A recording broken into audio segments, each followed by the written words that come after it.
శరన్నవరాత్రుల్లో 7వ రోజు అమ్మవారు మహాచండీదేవిగా దర్శనమిస్తారు. దేవతల కార్యసిద్ధి, దుష్ట శిక్షణ, శిష్ట రక్షణ కోసం మహాలక్ష్మి, మహాకాళి, మహాసరస్వతుల త్రిశక్తి స్వరూపిణిగా శ్రీ మహాచండీ అమ్మవారు ఉద్భవిస్తారు. అందుకే శ్రీ మహాచండీదేవిని ప్రార్థిస్తే సకల దేవతలను ప్రార్థించినట్లేనంటారు పెద్దలు.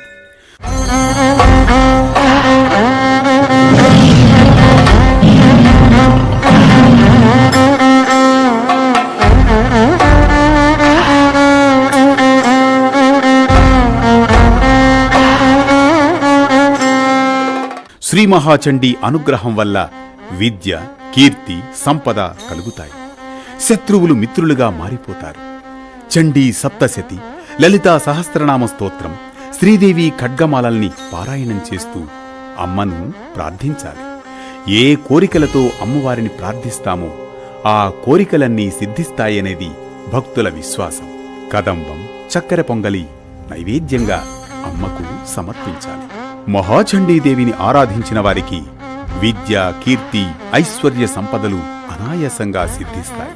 భక్తుని హృదయంలో ధైర్యం, బలం, ఆత్మవిశ్వాసం నింపే తల్లి మహాచండీ. శరన్నవరాత్రి 7వ రోజున అమ్మవారికి కదంబ పువ్వులు, చక్కెర పొంగలి నైవేద్యంతో పూజిస్తే దుష్ట శక్తులు తొలగి శుభశక్తులు గృహంలో నెలకొంటాయి. ఆ తల్లి అనుగ్రహమే జీవిత విజయాల మూలాధారం. ఇది శరన్నవరాత్రి 7వ రోజున శ్రీ మహాచండీదేవిని ఆరాధించే విధానం, ఆంతర్యం. మరో భక్తి రాగం, ధర్మ దీపంతో మళ్ళీ కలుద్దాం.